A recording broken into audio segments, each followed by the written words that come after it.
You look at teams a little bit differently from one year to the next. You have a different cast of characters. You have different leaders, different captains, the whole thing. So dynamic is different. However, what we took from last year is we had a chance to win an ECAC game. Only came a couple yards short going to overtime versus one of the top-ranked teams in our region. So our guys know that they can play with every team that's on our schedule. We can compete at a high level, but one of the things that we need to do is we really need to finish. So this training camp, which was tremendous, it was a nice 2 weeks of training camp, which we hadn't really had in the past. It was only about a week and a half in the past, but this year we were able to focus on not only our physical development but also our team development as well. Coming into this season, I feel like, even though we got voted third to finish third in the league, we have a chip on our shoulder. We have, something to prove. Something to prove in regards to this team being the kind of team that we built it up to be the past couple of years. Coach Isernia, this is his third year in the program now, and he's really got this team steered in the right direction. He was the perfect guy for this program to kind of turn things around and just kind of prove that this program is on the up and up, and it's going to keep on going up. Well, we got a very confident team coming in this year. We got a lot of returners, a lot of starters, a lot of seniors. Specifically, this senior group, we've been playing together for 3 years now in the offense and the defense. So, like I said, a lot of returners, a lot of skill coming back, and even the new guys got a lot of good recruits that came in. Coaching staff did a great job with that, and I think we're just, as a group, we're coming along very well, putting everything together. We're very confident this year. Like I said, I think we got a good year ahead of us. Tough schedule as usual, but we're ready to compete. There's a comfort level there with Jeff Avery as our quarterback in his third year in the system. He knows the checks, he knows the audibles, he can get us into the right play, right formation, and everything, and do it very quickly. And the familiarity that the coaching staff has with Jeff also really resonates with our entire offense. So the offensive line, they'll know that Jeff is going to check a play, and they know that he'll get him into the right place. So there is confidence there in that aspect, and the receivers know the side adjustments, know to expect from one play to the next. So when you're installing your offense, it's easier to get those upperclassmen up to speed. So really what we focused a lot more on getting the younger guys a lot of reps, a lot of playing time, because the things that we saw last year, not only with finishing games, but it's also staying healthy. And the way we're going to stay healthy is we're going to have a lot of guys that have a chance to contribute. You're going to see a lot of new guys step up, a lot of young kids play. And like I said, if we're all together, we're all on the same page, it's really going to put us up in the top of the league. The most important thing is just kind of getting everybody acclimated to the offense again. Obviously, we've been apart throughout the whole course of the summer, training on our own, lifting on our own, running on our own.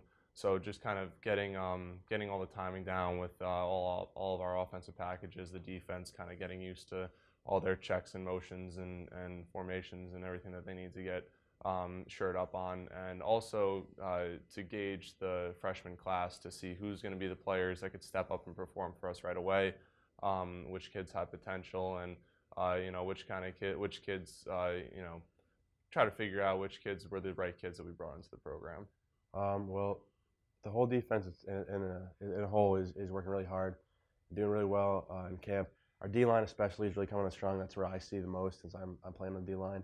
But having the secondary out there that's very experienced, with Phil and Eric coming back, Ryan Buss, Teague Florio, and Brian Hayes all getting time. They're a real experienced crew.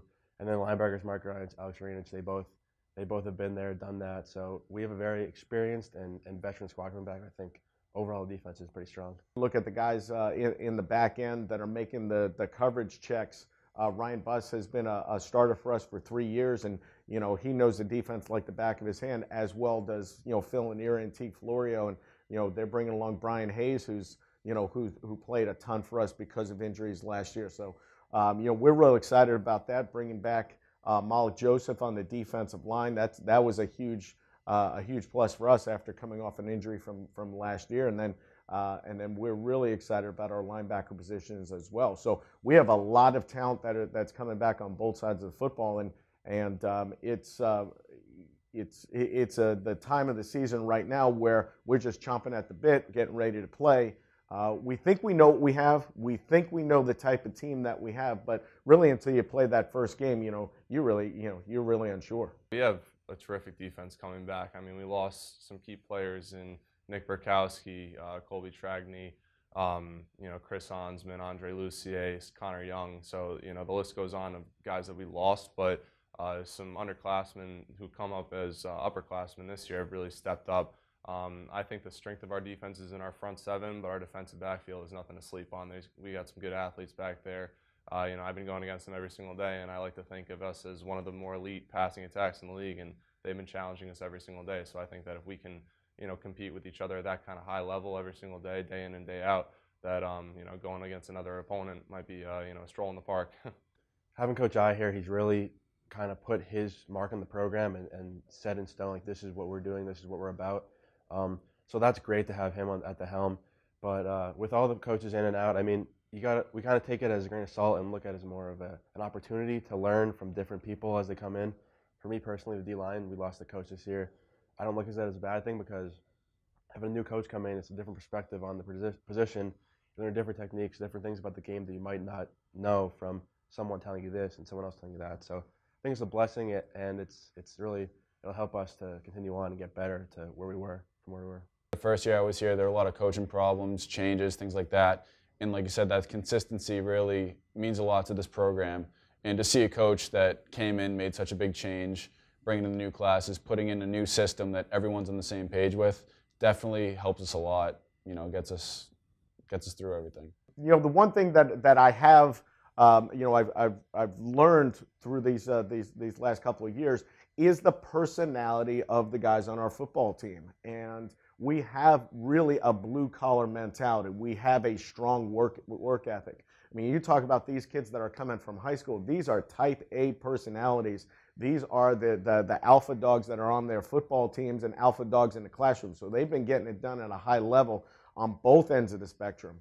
And to bring all of those guys together, I mean, I've seen guys that are tremendous work ethic, guys that are extremely prideful of the product that they're putting on the field. They're in the weight room all the time. They're studying their craft. They're watching film, and they want to be great. They want to be great. They want to be coached, and they take coaching. So I've said it before, and we have a bunch of guys that grind every single day, whether it's in the classroom or on the football field. I wouldn't have it any other way. I love that personality. I love that aspect about our football team. I think the facilities here really give us one step ahead of our competitors because not many teams around us that we play have facilities like this, the Division I type weight room, training room, locker room, everything.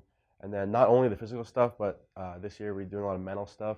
Coach I's brought in sports psychologist Brian Kane, helped us to kind of master the mental part of the game rather than the physical. And I think those two things combined will really help us to get to that next level that we need to be and to win the championship. I think everybody has the same ultimate goal of a conference championship on mind, and that should be the goal of every single team in this conference. But we need to take it week by week, play by play. Focus on each opponent. Focus on the task at hand, and just try to perform each week. And our goal, like I said, is a conference championship and to continue to play in the off season in November and December. But my goal personally is just to be the best leader for this team, and as a team, I think our goal is just to continually produce, continually to work hard, and preach the mantra and the character of this team to the younger guys and build this culture up. Just to be a good leader and to try to lead by example, and also vocally to help the guys behind me that when I'm gone they can continue to lead just like myself, Jeff, and Nick are, and then continue the tradition with Coach I and keep this at a championship program where it should be. We have a lot to look forward to, a lot of skills. Like I said, everyone keeps working together. We're just looking to win. We're going to take it one game at a time, but the team we have this year, definitely one of the best I've seen since I've been here, so very excited for that.